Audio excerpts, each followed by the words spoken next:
in the heart of the vast rolling plains of northern Kenya, nestled amidst acacia trees and the occasional rustle of wildlife, sat a quiet village named Lokaron. Life there was simple, guided by the rhythm of the seasons, the grazing of goats, and the whispers of wind carrying stories from far and wide.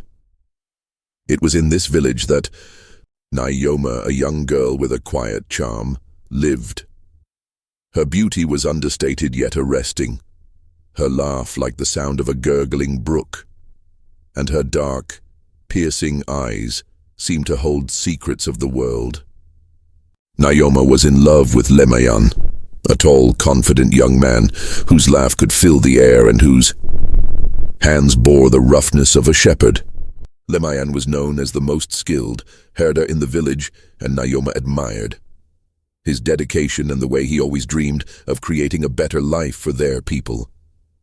Their love was whispered about in the village, young, hopeful, and full of promise. But Lemayan had a twin brother, Lenjoro. Although identical in appearance, Lenjoro was his brother's opposite in personality. Where Lemayan was outgoing and confident, Lenjoro was quiet and introspective, often preferring to spend time alone. By the river, carving intricate patterns into wood or listening to the murmur of water. Despite his reserved nature, Lenjoro had always felt a deep, unspoken connection to Naoma. He admired her kindness, her quiet strength, and the way she could see beauty even in the harshness of their arid homeland. It began innocently enough. Lenjoro would find excuses to talk to Naoma. He'd offer to help carry firewood or fetch water from the well. At first, Naoma thought nothing of it. Lenjoro was Lemayan's twin, after all, and she saw him as a brother. But over time, Lenjoro's lingering gazes and the way he sought her out began to feel different. His words carried a weight she didn't quite understand, and his presence grew harder to ignore. One evening, as the sun dipped below the horizon, painting the sky in shades of gold and crimson, Lenjoro found Naoma alone by the village well. "Naoma," he began hesitantly, his voice trembling. "I've tried to bury these feelings, but I can't. I love you. I've loved you in silence, and it's eating me alive." Naoma froze. Her breath caught in her throat. "Lenjoro, you like a brother to me. Lemayan is the one I love. You know that." "I know," Lenjoro said, his voice breaking. "But I can't stop how I feel. I needed you to know."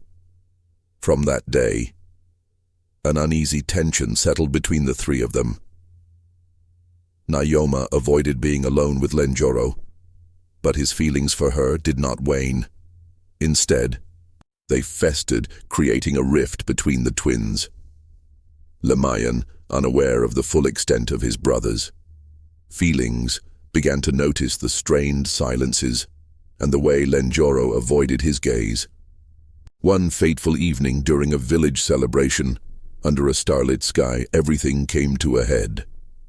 The villagers had gathered around a roaring bonfire, singing and dancing. Naoma stood beside Lemayan, their hands intertwined, their smiles mirroring each other's joy. But Lenjoro watched from the shadows, his heart heavy with jealousy and despair. Unable to bear it any longer, Lenjoro approached the couple. "Lemayan," he said, his voice sharp with emotion, "do you even see what you have? Do you even understand how lucky you are?" Lemayan frowned, confused. "What are you talking about, Lenjoro?" "I'm talking about Naoma," Lenjoro said, his voice rising. "I love her. Lemayan, I love her more than you ever could." The crowd fell silent, all eyes on the brothers, and Naoma, who stood frozen in shock. Lemayan's face darkened, his jaw tightening. "Lenjoro, you've crossed a line. She's not yours to love." "And who decided that?" Lenjoro shot back. "Just because you saw her first?" just because you think you're better than me?" Naoma stepped between them, her voice firm, but filled with sadness. "Stop this, both of you. This isn't what love is supposed to be, or your brothers." But the damage was done. The bond between the twins had been irrevocably fractured, and Naoma found herself at the center of a storm she hadn't asked for. Unable to bear the guilt of coming between them, she made a painful decision. Early the next morning, before the village awoke, Naoma packed a small bundle of belongings and slipped away. She left behind a letter addressed to both brothers, Lemayan and Lenjoro.